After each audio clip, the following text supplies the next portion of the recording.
Futbol tarixidagi eng yomon hakamlik ishlari.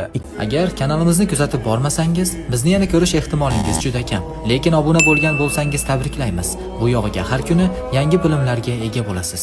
2009-yilgi Chempionlar Ligasining yarim finali.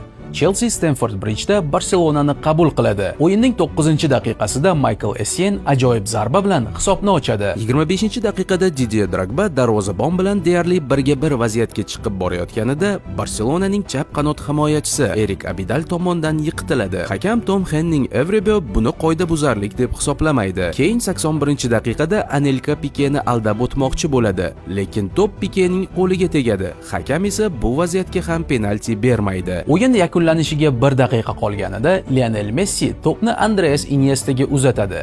U esa to'pni yuqori burchakka joylab, mehmondagi gol hisobiga Barselonani oldinga olib chiqadi. So'nggi daqiqalarda Chelsea bor kuchi bilan hujumga intilib, burchak zarbasi ishlab oladi. To'p Ballik tomonidan kuchli zarba bilan Barselona darvozasiga yo'llanganda, Samuel Eto'o qo'lini yuqoriga ko'tarib zarbani to'sadi. Ammo bosh hakam bu holatni ham inkor etadi. Sobiq irlandiyalik hakam Dermot Gallagherning aytishicha, aynan shu 3 ta vaziyatda yaqqol qoida buzilgan. Shu tariqa Chelsea final yo'llanmasidan mahrum bo'ladi.